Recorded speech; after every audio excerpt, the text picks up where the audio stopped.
Hi, my name is Andy Voisman, lead analyst with the Infotech Research Group. Today, we're going to be talking about who should make IT decisions, IT or the business. And we'll outline how to fix common and significant misalignments. Some IT decisions, like project definition and prioritization, should be made by the business, not by IT. If a decision will impact business results, it should be made by the business. On the other hand, decisions that impact primarily IT, such as technical standards, should be made by IT, not by business units. They primarily affect how well IT can do its job at the lowest possible cost. Generally, we see one of two extremes. IT is making decisions that belong to the business, or the business is making technical decisions without IT. Don't make decisions that belong to management. The business should make the decisions that impact its results. Project definition and prioritization, for example, belong to business management. It's up to them to decide, for example, whether a productivity improvement is more important than the introduction of a new product, not you. In organizations without IT steering committees, IT usually makes these types of decisions. And when initiatives fail, IT is blamed. But even when a steering committee is in place, the members can avoid the tough decisions that are essential for IT, such as setting priority for those projects they have approved. IT management must work diligently to force decision-making back onto the business.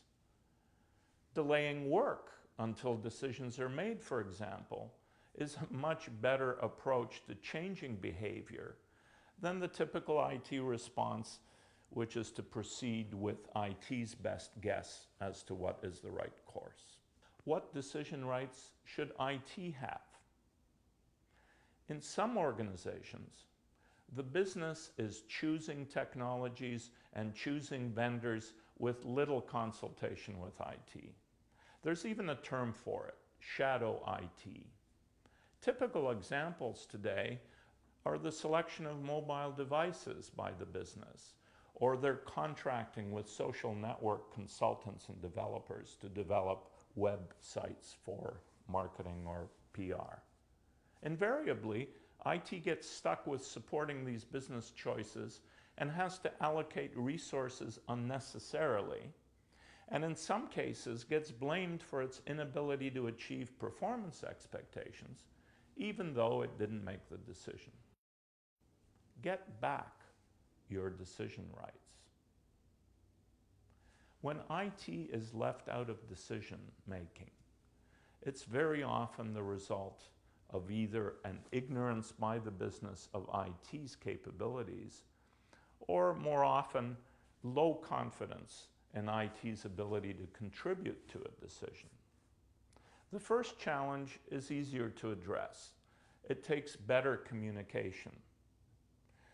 However, if confidence is low, you must restore that confidence before the business gives you back the decision rights you need. Assess and realign decision rights if they're out of whack. Assess whether there is a major gap between the decisions IT should be making and the decisions it is actually making. Without an engaged IT steering committee, IT will invariably be making decisions that it shouldn't. If you don't have one, create one. If you have one, engage the members. If the business is making decisions for IT, determine why. Address a lack of awareness of IT capabilities or standards through a service catalog, for example, or address those performance issues that generate mistrust of IT.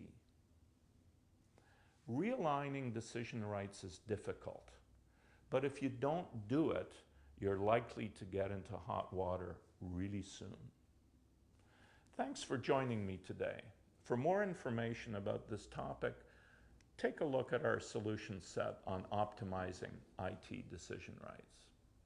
Thank you again.